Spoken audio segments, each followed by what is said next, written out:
What's up, friends? Today I have a You Got 5 Minutes for you. Friendly reminder, You Got 5 Minutes is all about finding the roadblock that's in front of you or whatever's keeping you stuck and making a plan to address it.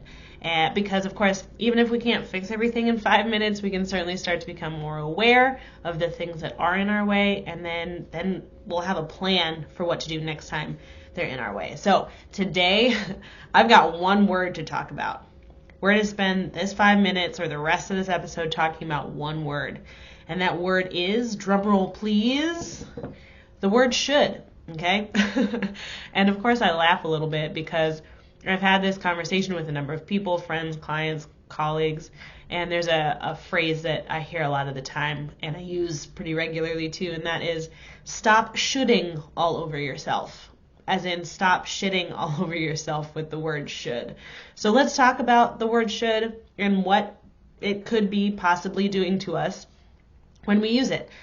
So I've got a couple of things that I think about, and then we're also going to talk about what you can do whenever you notice the word should, and move forward into something that feels a little bit better than the word should. So where to start? Let's think. I want to start with the fact that the word should, in my opinion, falls under the umbrella of comparisons.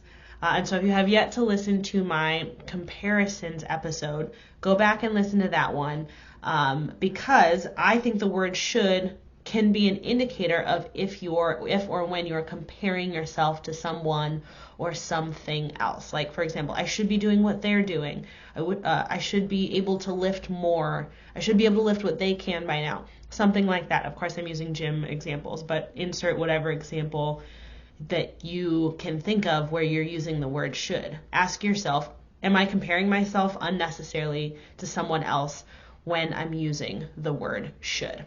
Okay, so that's one thing that I notice when I use the word should. Here's another thing. Sometimes the word should, like, here's my next question for you on this, is like, if you're saying, oh, I should be doing this, one, it's often highlighting something that you're not doing at the moment that you absolutely can do. So if you're like, oh, I should be eating more vegetables. Okay, well, how can you eat more vegetables? It can be that simple, right? You can go from should to how can I. Simple shift, just like that. And that's what we like to call a should detox, which is the only detox trend I can get behind in the entire fitness industry, is the should detox. And all you have to do, this is a simple version of it, is whenever you hear yourself say, I should be XYZ, just change it to, instead, how can I be XYZ, right? Simple shift, just like that. And so similarly, as the word should can sometimes be an indicator of a comparison, I also think the word should can be an indicator of something that you really deeply want. And so if that's something that you really want, what if you changed your should into a goal, right? An example that's very specific that from my life is I helped out at a Olympic lifting meet a few months ago. And I was hanging out with some of my friends at the gym down there, and I was like, I should do an Olympic lifting meet. And one of my friends was like, oh, did you just set a goal for that? And I was like, oh, maybe I did.